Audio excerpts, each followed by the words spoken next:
Right guys, I told you that this video would be going through what to do if you are a beginner, an intermediate, or an advanced person working out. Oh my God, help if I could drive. Now, there's not too much you can go wrong with if you're sticking to things like machines. Now, if you're a beginner trainer, so you've only been training, like you either haven't and you're just starting, or you've been doing it for a little bit and you just want to build up some strength, some muscle mass, then as a beginner I would try to stick as your main bulk of a workout. Now, some people might agree with this, some people might not. I would try to stick with mostly machines. Now, yes, machines are not the greatest for building overall development of things like your stabilization muscles. You know, when you bench, you don't just use your chest muscle to press the weight up, because you've also got to balance yourself. With a machine, you don't really have to balance yourself, because you can only work on that one plane that the machine allows you to work on. So in that sense, they're not as good. As you progress and get better, I would definitely start to move away from machines. They always serve their place, of course they do, otherwise your gyms wouldn't be filled with machines. But as a beginner, it's important to build a bit of strength, a bit of muscle, a bit of confidence, and do that in a safe way. You know, there's no point going day one straight in and jumping onto a bench and doing, say, incline dumbbell press, for example, when you're not quite sure of, one, how to do it, you're not quite sure of the strength that you have. You know, just because your chest is strong enough to push X amount of muscle, X amount of weight, sorry, doesn't necessarily mean you'll be able to control that weight when it's a free weight. So I think it's very important as a beginner to, just for the first 2-3 months, really just stick to primarily machine exercises, especially when going heavier, if you're trying to build a bit of strength and stuff. Of course, if you've got a spotter or you're training with someone who knows what they're doing, who can teach you and help you, then by all means you can start to incorporate things like free weights and barbells and stuff like that into your workouts. Of course, I'm really stressing this for a point of someone training on their own, you know, or a couple of you guys all training but you're all new to training. Then I would stick for the first couple of months primarily to machine exercises, just to build that little bit of a base. Then moving on, if you are intermediates, now this just pick the same person. He started training, he's stuck for the first 2-3 months, he's stuck to machines mostly. He's built up a bit of strength, he's learning what he's doing, and now you want to try some free weight exercises. Now, if you are pressing, we're just chucking rough numbers out there, say 20 kg on a seated bench press, you know, machine, don't jump straight over to the 20 kg dumbbells and try that. Regress the weight. Just because you are lifting less weight, it doesn't necessarily mean you're not lifting as heavy, because it's all relevant to what you are doing. So you're on a machine, you're taking your stabilization muscles out of it, like I said, you're taking you're not having to hold your balance, you're not having to, what's this guy doing,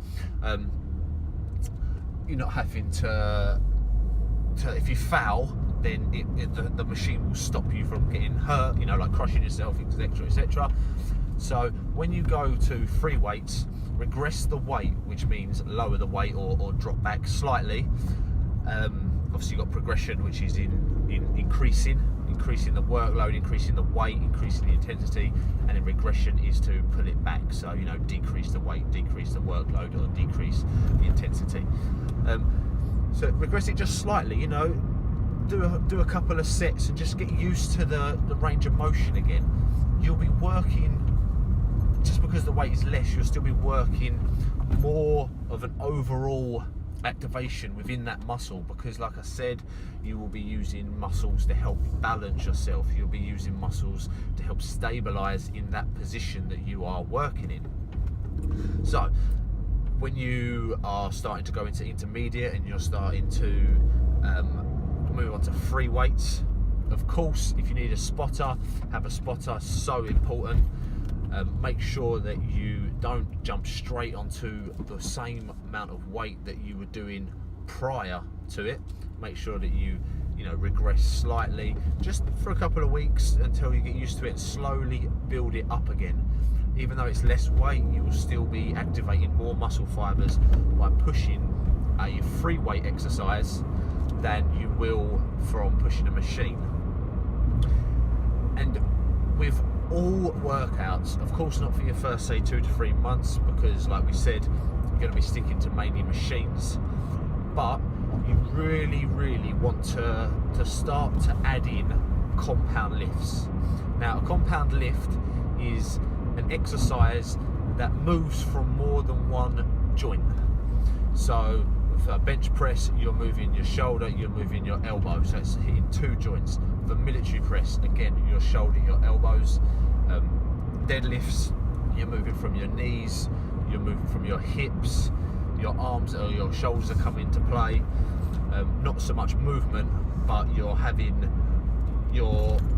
taking the load on your arms and on your back and stuff. So these exercises, they hit more than one joint, which means they will tie in with more than one muscle. Now, of course, they will hit primarily 1 or 2 muscle groups more than others, but they do hit more than one muscle with a great deal of stress. So let's leave that a bit tight. So compound lifts are a major muscle building, strength building part of a program. So you really want to make sure they're in your program, and make sure that they're the first thing that you hit. So because they're your biggest strength builder and mass builder, you really want to take a bit of principal training when you're an intermediate lifter and really hit those muscle groups, or that lift, sorry, hit that first, where you're strongest, you're freshest, you're most ready to push the most amount of weight, and then obviously you go on to your isolation exercises afterwards. So that is if you are an intermediate. So we've moved from a beginner hitting the machines to now you're an intermediate lifter. So now you're starting to move on to free weights. You've regressed the weight back a little bit, but you're still activating more muscle fibers, and you are now starting to add in compound lifts. So you're really starting to get those mass building lifts in, those strength lifts. Now you've been doing that for a while, you're now an advanced lifter.